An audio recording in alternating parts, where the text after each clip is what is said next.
जय हिंद दोस्तों। Class today के डिजिटल प्लेटफॉर्म पे आप सभी लोगों का स्वागत है, इस उम्मीद के साथ कि आप सभी लोग स्वस्थ होंगे, मस्त होंगे, बहुत ही अच्छे से अध्ययन कर रहे होंगे। ठीक है, ये हिस्ट्री का जो है कि फोर्थ लेक्चर है। यहाँ हालांकि फर्स्ट लिखा हुआ है ना, फर्स्ट लिखा हुआ, 3 आपको डेमो में मिल जाएगा। जैसे आपका परीक्षा उपयोगी सार के तौर पे ये एक्चुअली जो क्लास है ऑल वन डे छोटे एग्जाम्स के लिए, सारे एग्जाम्स के लिए, छोटे एग्जाम के लिए बिल्कुल जो है कि बहुत एक कंपाइल्ड फॉर्म में, बहुत ज्यादा डिटेल में नहीं, पॉइंट वाइज चीजों को बिल्कुल इसमें कराया गया है। ठीक है, हालांकि एक फाउंडेशन कोर्स अलग से है जो चल रहा है, फाउंडेशन कोर्स में हम थोड़ा डिटेल से डिस्क्रिप्टिव मोड में और बिल्कुल मैनुअल तरीके से एक एक चीज जो है कि हम आपको समझाते हुए चल रहे हैं। जबकि यहां पे हमने क्या रखा है कि पीपीटी के माध्यम से पूरा पॉइंट वाइज जो है कि हम आपको लेके चल रहे हैं। ये जो आपका कंटेंट है, ये कंटेंट आपको जो है कि आपका रेलवे है ना, police, SI, army, NDA, CDS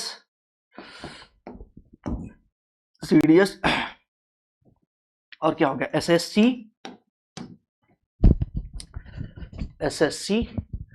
और जो आपका सीटेट हो गया, सीटेट का जो एसएसटी वाला जो पोर्शन है उसमें, और जो आपका पेट है, ये जितने भी आपके एग्जाम्स हैं, छोटे एग्जाम्स हैं जितने, उसके लिए प्रमुख रूप से ये क्या बहुत ही उपयोगी है, बहुत। इसमें इतना कंटेंट है जिसको अगर आप पढ़ने चलो तो काफी टाइम लग जाएगा आपको, और इसको बहुत अच्छे से इसे कंपाइल करके, बहुत अलग अलग सोर्सेज से इसे कंपाइल करके बना रखा है मैंने, है ना। तो बिना देर किए फटाफट जो है कि इसे क्या करते हैं, आज की क्लास को स्टार्ट करते हैं। इससे पहले 2-3 क्लासेज हो चुकी हैं इसमें, और ये आपकी 4th क्लास है, तो इसे फटाफट स्टार्ट करते हैं। पहला पॉइंट है इसमें, भौतिक अवशेष जैसे सिक्के हो गए, अभिलेख हो गए, पांडुलिपि हो गई, सांस्कृतिक ग्रंथ हो गए एवं विदेशी विवरण हो गए, इसको क्या कहते हैं, इतिहास के जानकारी के स्रोत के रूप में जानते हैं। किस रूप में जानते हैं? इतिहास के जानकारी के स्रोत के रूप में जानते हैं।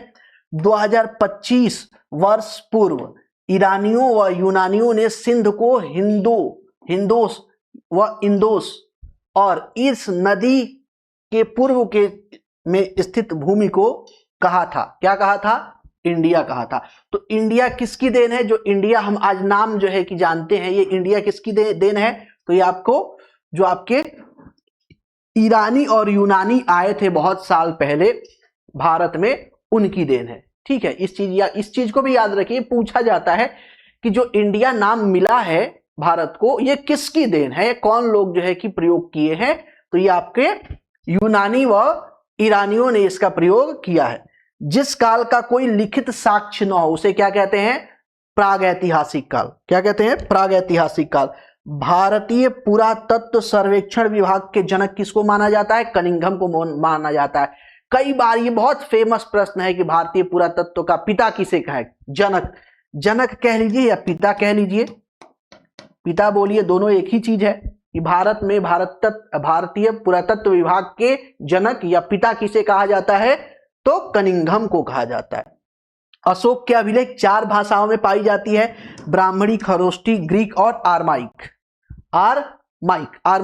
इस तरीके से ये 4 भाषाओं में पाई जाती है। ठीक है, वह इतिहासकार जिसको इतिहास के पिता के रूप में जाना, फादर ऑफ हिस्ट्री, हेरोडोटस। ये भी पूछा जाता है, इतिहास के पिता किसे कहा जाता है? हेरोडोटस को कहा जाता है। ठीक है, विद्वान ब्राह्मणों तथा कवियों द्वारा रची जाने वाली जो एक तरीके से रचनाएं थी उसको क्या बोला जाता था? प्रशस्ति बोली जाती थी। प्राचीन काल में क्या होता था? प्राचीन काल में जो एक तरीके से कवि होते थे, जो विद्वान होते थे राजा के दरबार में, वो राजा की प्रशंसा में या राजा के अभियानों के बारे में प्रशंसा में बहुत सारी बातें वो कविता के फॉर्म में या अपने जो भी एक श्लोक फॉर्म में है वो कहते थे, तो उसी को कहा जाता था प्रशस्ति। प्रशस्ति मतलब कि राजा के प्रशंसा में की गई बात, है ना। राजाओं की प्रशंसा में लिखी गई क्या, प्रशस्ति हो गई। एहोल अभिलेख क्या है, एक प्रशस्ति है। एहोल अभिलेख क्या है, एक प्रशस्ति है। भारत के प्राचीनतम सिक्के जो ईसा पूर्व 5वीं सदी के हैं, उन्हें क्या कहा जाता, उन्हें आहत मुद्रा कहा जाता है। उन्हें जाता है क्या है, वो ठप्पा मार है, ठप्पा मार, आहत मुद्रा। इन्हें आहत मुद्राएं भी बोलते हैं, या इसी को पंचमार्क, पंचमार्क, पंच मार्क सिक्के भी बोलते हैं, सिक्के भी बोलते हैं, पंचमार्क सिक्के भी बोलते हैं। ठप्पा, पंचमार्क मतलब जो ठप्पा लगाया जाता, जैसे आज के टाइम में सील होती है, वैसे ही सील होती थी, उसमें 5 जो है कि चिन्ह बने होते थे, उसका ठप्पा लगाया जाता, तो ठप्पा मार सिक्के, या 5 जो है कि चिन्ह होते थे तो पंचमार सिक्के, या उन्हीं को आहत मुद्राएं कहा जाता था। ठीक है, चलिए। प्राचीन समय में पुस्तकों को हाथ से लिखा जाता था, जिस कारण उन्हें कहा जाता था पांडुलिपि। क्या बोला जाता था, पांडुलिपि। मंदिरों तथा विहारों से प्राप्त होते हैं, क्या होते हैं, पांडुलिपि प्राप्त होती है। जो लेखन की विधि है वो पांडुलिपि के फॉर्म में प्राप्त होती है। सामान्यतः ताड़पत्रों अथवा हिमालय क्षेत्र में उगने वाले भुज नामक पेड़ की छाल से भोजपत्र पर लिखी जाती थी। क्या लिखी जाती थी, पांडुलिपि। पांडुलिपि, ये पूछा जाता है कि पांडुलिपि जो बनती थी वह किसके छाल की बनती थी, तो हिमालयी क्षेत्र में जो भुर्ज नामक जो है कि पेड़ है, भुर्ज नामक पेड़, उसके छाल को निकाल करके एक कागज की तरह यूज किया जाता था, और उसी पे जो है कि लिखा जाता था उसे पांडुलिपि। ठीक है,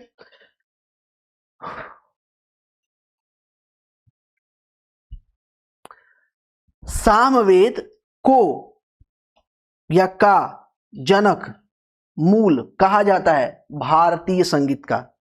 भारतीय संगीत का जनक सामवेद। सामवेद ही वह जो है कि आपका वेद है जिसमें आपके सा रे गा मा पा धा नी, ये जो 7 स्वर है संगीत के, ये 7 स्वर पहली बार हमें देखने को मिलते हैं सामवेद में, है ना। चलिए, जिस रहस्य विद्या का ज्ञान गुरु के समीप बैठकर प्राप्त किया जाता है उसे क्या बोलते हैं, उपनिषद बोलते हैं। उपनिषद, उपनिषद का मतलब ही होता है, ये पहली चीज तो याद रखिएगा, ये प्रश्नोत्तर शैली में है, प्रश्नोत्तर शैली में है, प्रश्नोत्तर शैली में है। किस शैली में है, प्रश्न और उत्तर की शैली में है। अब पहले होता क्या था, पहले होता ये था कि चूंकि अब व्हाइट बोर्ड था नहीं, बोर्ड था नहीं, वर्बल चीजें कम्युनिकेशन होता था। सामान्य तौर पे गुरुकुल थे, गुरुकुल में एक जगह जो है कि आचार्य बैठ गए, गुरु बैठ गए, शिक्षक बैठ गए, वो अपनी बातों को बोल रहे हैं, बच्चे उसे आत्मसात वैसे ही उसे क्या कर रहे हैं, स्मरण कर रहे हैं, याद कर रहे हैं, मेमोराइज कर रहे हैं। तो उसमें बहुत सारी चीजें भूल जाते थे, या बहुत सारी चीजें संदेह होती थी, डाउट होती थी। तो जैसे आज के क्लास में डाउट होता है, उसी तरह उस टाइम में भी क्या होता था, डाउट होता था। तो कई बार डाउट पूछने का मौका नहीं मिलता था, तो उसको क्लियर करने के लिए गुरुजनों ने एक परंपरा बना दी कि देखो भाई ऐसा काम करो, तुम्हारा जो भी डाउट है, जो भी समझ में नहीं आया है, जो भी याद नहीं है, जो भी भूल गए हो, जो पूछना चाहते हो, वो प्रातः काल जो हमारा व्यायाम का, ये योग साधना का जो समय होगा, जब हम साथ में बैठ के योग साधना करते हैं, प्राणायाम करते हैं, उसी समय आप एक एक करके अपनी बातों को जो है कि हमसे पूछते जाइएगा, हम आपको बताते चले जाएंगे। तो इसी क्रम में होता था कि सुबह के टाइम जो है कि क्या होता था, गुरु एक जगह बैठ जाते थे, उसी में चीजों जो है कि बताते थे, उसी में प्राणायाम वगैरह सिखाते थे, व्यायाम वगैरह सिखाते थे, योगा वगैरह के बारे में बताते थे, कराते थे थोड़ा बहुत, और उसी में बीच बीच में जो भी बच्चे होते थे, उनका जो भी उनका समस्या होता था, जो भी उनकी प्रश्न होते थे, वो पूछे जाते थे, और गुरु उनकी क्या करते थे, इच्छा करते थे, यानी कि उत्तर देते थे। तो उपनिषद का मतलब ही होता है गुरु के समीप बैठना। क्या होता है, गुरु के समीप बैठ करके ज्ञान प्राप्त करना। जैसे आप लोग, जैसे सारे लोग जो है कि डीएलएड और बीएल बहुत सारे लोग करने वाले हैं, तो उसमें पढ़ते हैं, तो उसमें पढ़ाया जाता है कि प्रश्न उत्तर शैली का जन्मदाता कौन है? सुकरात। भाई सुकरात कब आया है और ये उपनिषद कब के हैं? उपनिषदों में प्रश्नोत्तर शैली मिलती है, वैसे ही बौद्ध ग्रंथ बहुत सारे हैं जिसमें प्रश्नोत्तर शैली मिलती है ना। चलिए आगे चलते हैं। वह बौद्ध ग्रंथ जिसमें 6ठी शताब्दी ईसा पूर्व के 16 महाजनपदों की नाम लिखा गया है, अंगुत्तर निकाय। यह पूछा जाता है निम्नलिखित में से किस टेक्स्ट में या किस पुस्तक में या किस ग्रंथ में महाजनपद काल के 16 महाजनपदों की जो है कि क्या किया गया है, वर्णन किया गया है। तो अंगुत्तर निकाय में, बौद्ध ग्रंथ के अंगुत्तर निकाय में ये किया। हालांकि जो आपका क्या बोलते हैं जैन धर्म है, भगवती सूत्र, उसमें भी कुछ का मिलता है, पूरा 16 का नहीं मिलता है। आगे, जैन ग्रंथों की रचना मुख्यतः में हुई थी जिसमें हमें 6ठी शताब्दी ईसा पूर्व की जानकारी मिलती है, प्रकृति भाषा में हुई थी। जैन ग्रंथों की क्या है? प्रकृति भाषा। जबकि बौद्ध ग्रंथ में देखेंगे तो पाली भाषा आपको आ जाएगी। आदिवासी जनजातीय लोग वंचित वाचिक परंपराओं का प्रयोग करके अपनी संस्कृति व रीति रिवाज को संजोते हैं। यह कहलाता है गल्प साहित्य के अंतर्गत। किसके अंतर्गत? गल्प साहित्य के अंतर्गत। प्रसिद्ध यूनानी लेखक मेगास्थनीज द्वारा रचित पुस्तक इंडिका द्वारा हमें जानकारी मिलती है मौर्योत्तर काल के समाज व संस्कृति की, है ना। चंद्रगुप्त मौर्य था, चंद्रगुप्त मौर्य के टाइम में जो है कि मेगास्थनीज क्या करता है, आता है जो है कि चंद्रगुप्त के दरबार में यहाँ पे रुकता है, रुकने के बाद यहीं पे अपना इंडिका नामक पुस्तक लिखता है। तो कई बार तो यही पूछा जाता है कि इंडिका किसके द्वारा लिखी गई पुस्तक है या मेगास्थनीज की पुस्तक का नाम क्या है, जबकि यहाँ पे बोला गया है क्या कि मेगास्थनीज में किसके बारे में पता चलता है? भाई मौर्य कालीन में आया है, मौर्य काल में आया है, चंद्रगुप्त के टाइम में आया है, तो उसी के बारे में जानकारी मिलेगी, है ना। चलिए, अधिकतर इतिहासकार जिन कारणों के आधार पर अतीत के विभिन्न कालखंडों की विशेषताएं तय करते हैं, वो क्या है? आर्थिक और सामाजिक कारण। इसी के आधार पर विभिन्न जो है कि टाइम पीरियड का जो इतिहास है उसके बारे में जो है कि विशेषताएं तय करते हैं। आजकल कई पुस्तकों व लेखों में बीसी लिखा गया है। बीसी मतलब बिफोर कॉमन एरा, बीसीई होता है वो, before common era. Before common era से मतलब क्या हो गया? यानी कि ईसा मसीह के जन्म से पूर्व को क्या बोलते हैं? बीसीई या बीसी बोलते हैं। इतिहास विभाजन का स्रोत के आधार पर सही क्रम क्या है? तो सही क्रम है आपका प्रागैतिहासिक काल, आधैतिहासिक काल, ऐतिहासिक काल। 3 है ये। ऐतिहासिक काल में आएंगे तब आपको मिलेगा क्या? प्राचीन काल, मध्यकाल और आधुनिक काल, और विश्व इतिहास आगे चल के मिलता है। भारत में सर्वप्रथम सोने के सिक्के जारी किसने किए थे? हिंद यूनानियों ने किए थे सबसे पहले सोने के सिक्के जारी। सबसे शुद्ध सोने के सिक्के जारी किसने किए थे? कुषाणों ने किए थे, हर्षवर्धन ने, सॉरी कनिष्क ने, माफ कीजिएगा, कनिष्क ने। कुषाणों के राजा थे बहुत फेमस कनिष्क, उन्होंने सबसे नहीं, हाँ ठीक है, सबसे शुद्ध सोने के सिक्के कनिष्क ने, सही है, पाषाण में। सबसे ज्यादा सोने के सिक्के गुप्तों ने जारी किए थे, ठीक है। तो इस चीज को भी ध्यान रखिएगा। भारत में सर्वप्रथम सोने के सिक्के हो गया। समय के आधार पर इतिहास का विभाजन किया गया है जिसके तहत प्राचीन काल से संबंध है, पाषाण काल से हर्षवर्धन तक, है ना। चलिए, इतिहास का अध्ययन कई दृष्टिकोण से महत्वपूर्ण है। इससे हम जान पाते हैं कि क्या जान पाते हैं? मानव समुदायों ने हमारे देश में प्राचीन संस्कृतियों का विकास कब, कहां और कैसे किया, कौन कौन सी कठिनाइयां आई, कौन कौन से उन पे जो है कि बाह्य आक्रमण हुए, इसके बारे में जानकारी मिलती है। कौन कौन से वह जो है कि तकनीकी जानते थे। पाषाण काल में देखते हैं यार, हमारे पास मिसाइल टेक्नोलॉजी थी, पाषाण काल में मिसाइल टेक्नोलॉजी, है ना। चलो, अशोक के अभिलेखों की खोज किसने सर्वप्रथम की? किसने?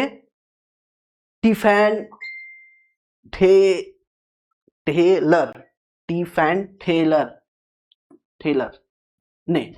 चलो, वह स्थान जहां ऐतिहासिक पांडुलिपियां तथा दस्तावेजों को रखा जाता है अभिलेखागार कहा जाता है।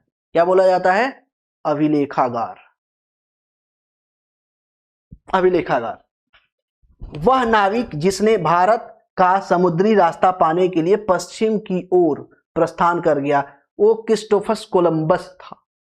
क्रिस्टोफर कोलंबस को चूंकि क्या हुआ था, ऑटोमन एम्पायर आ गया था, तो ऑटोमन एम्पायर या तुर्की साम्राज्य आ गया था। तो तुर्की साम्राज्य के आ जाने की वजह से जो आपका भूमि मार्ग है, लैंड रूट है, यूरोप और भारत के बीच का जो लैंड रूट है वो बाधित हो गया था। और बाधित हो गया था तो समस्या हो गई। समस्या हो गई तो दूसरे रास्ते के खोज के लिए, समुद्री रास्ते की खोज के लिए क्रिस्टोफर कोलंबस को सबसे पहले भारत जो है कि वहां पे भेजा गया। और ये बेचारा नाव लेके चला गया कहां? अमेरिका। और अमेरिका चला गया गलती से, तो वहां पे देख रहा है कि लाल मुंह वाले आदमी है, सब लाल मुंह वाले। तो उसको लगा कि यार इंडिया पहुंच तो गए हैं, लेकिन ये हम तो सोचे थे कि जो है कि इंडिया वाले लोग काले कलूटे होते हैं, ये लाल लाल कैसे दिख रहे हैं सब। बोल दिया रेड इंडिया। क्या बोला? Red India. तो कई बार प्रश्न ये पूछा जाता है अमेरिका के मूल निवासी कौन है? तो रेड इंडियन। ये पूछा जाता है प्रश्न।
ठीक है, तो क्रिस्टोफर कोलंबस पहुंच गया क्या? अमेरिका। लाल मुंह वालों को देख के बोल दिया रेड इंडियन। उसको लगा कि लाल मुंह वाले बंदर है, इंसान की तरह, है ना। रेड इंडियन बोल दिया। तो आज भी प्रश्न पूछा जाता है कि अमेरिका के मूल निवासी कौन है? ऑप्शन आता है रेड इंडियन। गलत फहमी हो गई। उसको लगा कि हम इंडिया के दूसरे छोर पे जो है कि लैंड कर गए हैं, आ गए हैं जहाज से। तो उधर काले होते हैं, इधर रेड होते हैं। गड़बड़ हो गया मामला, धोखा हो गया, है ना। चलो आगे चलते हैं। अशोक के अधिकतर अभिलेख किसमें मिले हैं? ब्राह्मणी लिपि में मिले हैं। ब्राह्मणी लिपि में पत्थर अथवा धातु जैसे या जो है कि पत्थर की दीवारों पे या पिलरों पे, स्तंभों पे जो लिखा जाता है उसे क्या बोलते हैं? अभिलेख बोलते हैं। जो लिखा जाता है, जो शब्द या वाक्य या जो सेंटेंस उत्कीर्ण किए जाते हैं उसे क्या बोला जाता है? अभिलेख बोला जाता है। ठीक है। भारत लोगों का एक समूह था जिसका उल्लेख ऋग्वेद में मिलता है। वे थे, कौन थे भैया? उत्तर पश्चिमी भारत में, उत्तर पश्चिमी भारत में आर्यावर्त वाला क्षेत्र जो है कि ये आपका कह लीजिए कि पूरा पाकिस्तान ले लीजिए, भारत का क्षेत्र ले लीजिए, कुछ अफगानिस्तान ले लीजिए, है ना। चलिए, इतिहास हमारे संपूर्ण भूतकाल का वैज्ञानिक अध्ययन तथा लेखा जोखा है। यह कथन है किसका है? प्रोफेसर घाटे का। प्रोफेसर घाटे का सौदा करने वाला इंसान, है ना, वही क्या करेगा? लेखा जोखा की बात करेगा। ठीक है, आगे।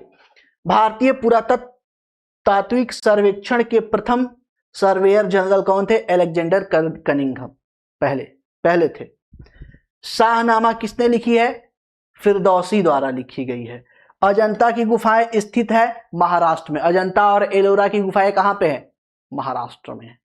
पूछा जाता है यह प्रश्न कि अजंता की गुफाएं भारत के किस राज्य में अवस्थित है? एलोरा की गुफाएं जो है कि भारत के किस राज्य में अवस्थित है? कहां पे है? महाराष्ट्र में। जब लिखित स्रोत उपलब्ध होने लगे तब प्रारंभ हुआ इतिहास का।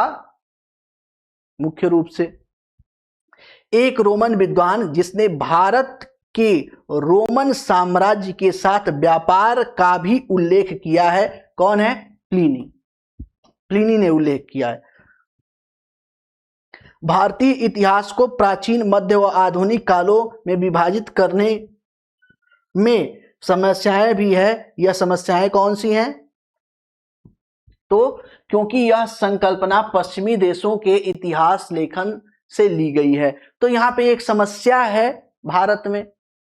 भारत में देखेंगे तो देखो, विश्व में देखेंगे ना तो विश्व में दो ही जो है कि आपका इतिहास है, प्राचीन इतिहास और मॉडर्न इतिहास। भारत एक अनूठा देश है जो एक्सेप्ट तो किया उनकी प्रणाली को, क्या कि यार यहाँ पे अजीब अजीब तरीके से है। तो यहाँ पे जो है कि प्राचीन भी आ गया, प्राचीन से पहले भी आ गया, मध्य भी आ गया और आधुनिक भी आ गया। 4 कैटेगरी आ गई। ठीक है, तो ये भारत से थोड़ा सा अलग है। आदिवासी लोग या जनजाति अपना पिछला लिखित रिकॉर्ड नहीं रखते। वर्तमान में इतिहासकार आदिवासी इतिहास लिखते हैं वाचित परंपराओं का प्रयोग करके। जैसे बहुत सारे आपके जो है कि आदिवासी आज भी हैं, आदिवासी समूह, आदिवासी जो है कि जनजातियां जो है कि आज भी भारत में है। अब उनको कागज पत्थर का ज्ञान थोड़ी है, वो लिखित रूप से थोड़ी रखे हैं, परंपराओं के आधार पर उन्होंने याद रख रखा है। अरे ब्रिटेन में जब परंपराओं के आधार पर संविधान चल सकता है अलिखित रूप में, तो उनका अलिखित रूप में परंपराएं रीति रिवाज क्यों नहीं चल सकती? उनका कोई इतिहास है नहीं। तो आज अगर कोई इतिहासकार है तो वो जाता है, घूमता है, ट्रेवल करता है, उनसे मिलता है, उनके बुजुर्गों से मिलता है, उनके परंपराओं को जानता है, उनके रीति रिवाजों को जानता है, अपने हिसाब से उसे मेंशन करता है, फिर उस पर बुक लिखता है उस पे। ठीक है, आगे ऐतिहासिक काल वह काल है जहां पे अतीत की स्मृति शेष है, अवशेष मिलते हैं। ऐतिहासिक काल क्रिश्चियन एरा जो अब दुनिया के अधिकांश हिस्सों में स्वीकृत है वह है कॉमन एरा। ठीक है, प्राचीन भारतीय इतिहास का महत्वपूर्ण साहित्य कौन सा है? सांस्कृतिक साहित्य है, यानी कि संस्कृत में जो लिखी गई है, जितने आप वेद, पुराण, उपनिषद सब संस्कृत में लिखे गए। इसे देववाणी बोला जाता है। क्या बोला जाता है? संस्कृत को क्या बोला जाता है? देववाणी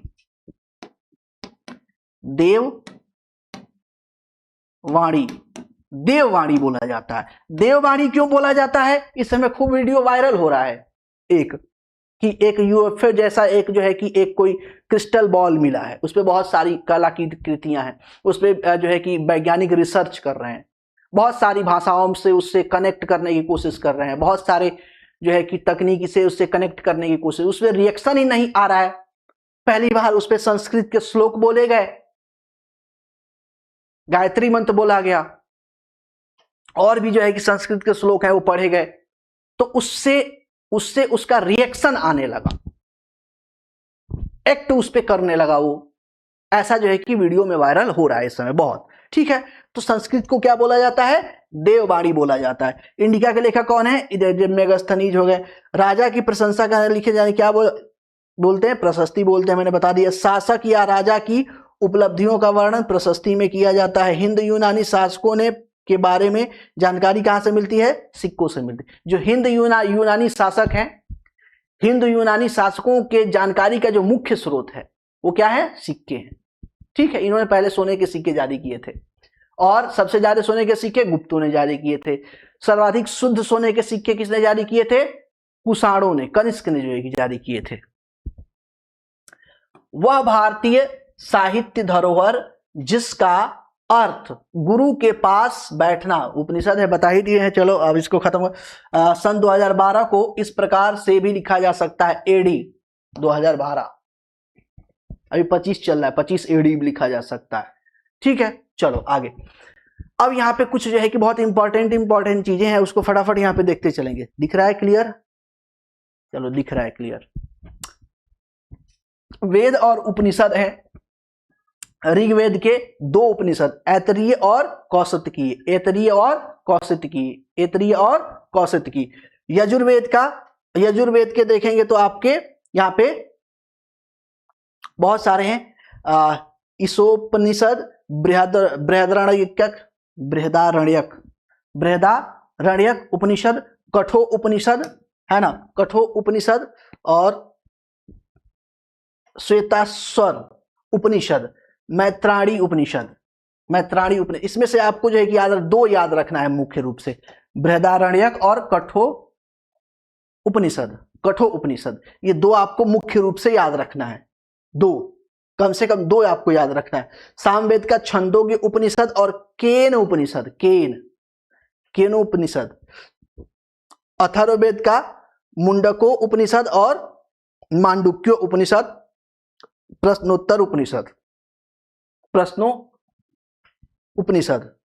उपनिषद। अब यहां पे देखेंगे तो ये वेद है, ये पुरोहित है, ये उपवेद है, ये ब्राह्मण है, ये उपनिषद है। ठीक है, चलो इसमें दो याद रखना है, इसमें दो ये याद रखना है, इसमें छंदोग्य याद और जैमिनी ये याद रखना है। ऋग्वेद का जो ज्ञाता होता था, जो पढ़ता था, जो बाचता था, उसको क्या बोलते हैं? जो पुरोहित होता था उसे होत्री बोलते थे। इसका उपवेद क्या है? आयुर्वेद है। आयुर्वेद में क्या लिखा गया है? तो इसमें आयुर्वेद में जो है कि बहुत सारी वनस्पतियों से संबंधित, जो चिकित्सा से संबंधित जानकारी है वो लिखी गई है। इसका ब्राह्मण क्या है? ऐतरेय व कौशिकी। उपनिषद क्या है? ऐतरेय व कौशिकी। यजुर्वेद का जो ब्राह्मण था, जो पुरोहित था, जो वाचन करने वाला था, जो पढ़ने वाला था, बताने वाला था, उसे क्या बोलते हैं? आर्ध्यु। क्या बोलते हैं? आर्ध्यु बोलते हैं। इसमें क्या है? धनुर्वेद। उपवेद क्या है इसका? धनुर्वेद मतलब कि इसमें युद्ध कौशल के बारे में, थोड़ा सा धनुर्विद्या के बारे में बताया गया है। इसके क्या है? शतपथ ब्राह्मण है और तैतरीय है। शतपथ और तैतरीय ब्राह्मण है। कठो उपनिषद और बृहदारण्यक, इसका जो है क्या है आपको याद रखना है। सामवेद को क्या बोलते हैं? भारतीय संगीत का जनक बोलते हैं। सारेगामा पादा जो है कि इसी में लिखा गया है। इसका जो हेड है, पुरोहित है, या जो उद्गाता है, या जो बोलने वाला है, बाचने वाला है, उसको क्या बोलते हैं? उद्गाता बोलते हैं, उद्गाता। इसका उपवेद कौन सा है? गंधर्ववेद। क्या है? गंधर्ववेद। इसके ब्राह्मण देखेंगे तो जैमिनी है और टांडय है। छंदोग्य उपनिषद और जैमिनी उपनिषद। अब इसमें बचता है क्या? अथर्ववेद। अथर्ववेद में देखेंगे तो इसमें ब्लैक मैजिक के बारे में बताया गया, सम्मोहन के बारे में बताया गया, काली जादू, टोना टोटका सबके बारे में बताया गया। इसमें इलाज और चिकित्सा के बारे में भी बताया गया है। भूत प्रेत से रिलेटेड, जादू टोना से रिलेटेड, सम्मोहन से रिलेटेड, वशीकरण से रिलेटेड सारी जानकारी किसमें दी गई है? अथर्ववेद में दी गई है। हालांकि जब हम देखेंगे आपका क्या बोलते हैं वो वैदिक कल्चर, तो वैदिक कल्चर में थोड़ा इसे अच्छे से पढ़ेंगे। अभी तो बस स्रोत के बारे में बता रहे हैं, है ना। ब्राह्मण हो गया, ब्रह्मा। इसके जो है कि पुरोहित को क्या बोलते हैं? ब्रह्मा बोलते हैं। जो जानकार होता है, जो बाचता है, जो चीजों को बताता है, उसे क्या बोलते हैं? ब्रह्मा बोलते हैं।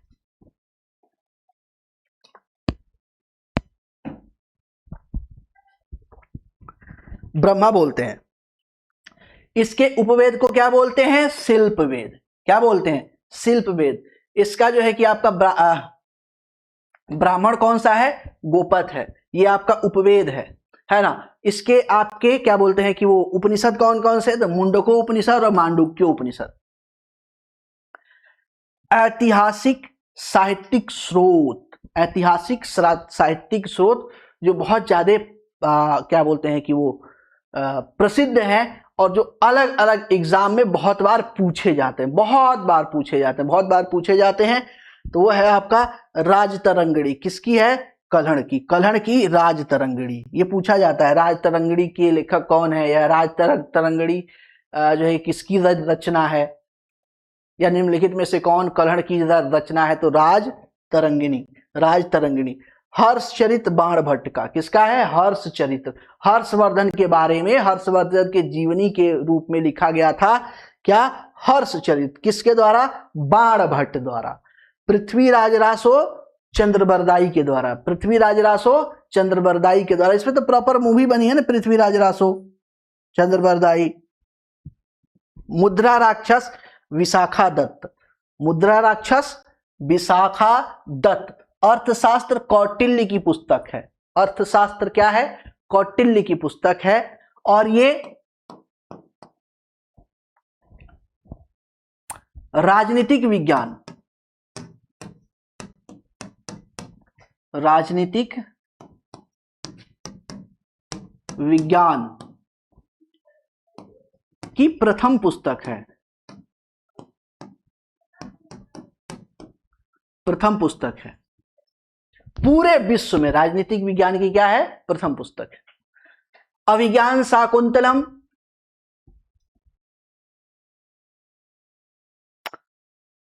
शकुंतला की कहानी, जिससे भरत पुत्र जो है कि पैदा होता है और उसी के नाम पे देश का नाम क्या बनता है? हमारे देश का नाम भारत रखा जाता है। ये किसकी रचना है? कालिदास की रचना है। स्वप्नवास वदतम, स्वप्नवास वदतम किसकी है? भास की रचना है। भास की रचना है, भास की।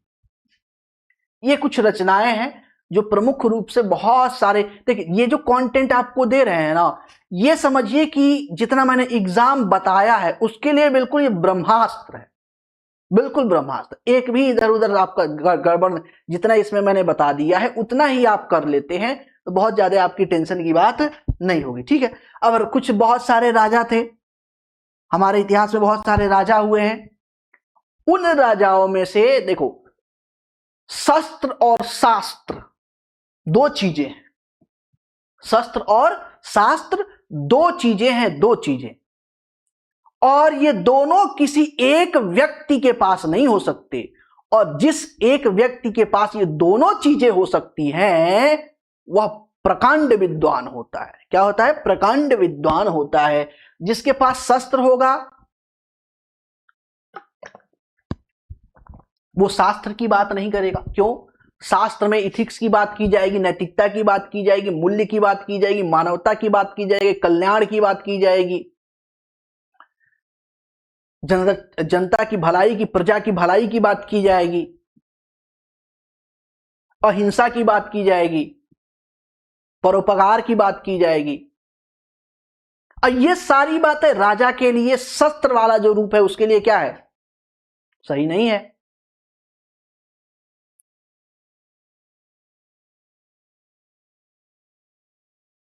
है ना? अब एक्चुअली जो है कि अब क्लास जो है कि यहां पे रोक देते हैं क्योंकि शट डाउन हो जाएगा अभी। इससे नेक्स्ट पार्ट में दूसरा पार्ट बना देंगे इसका।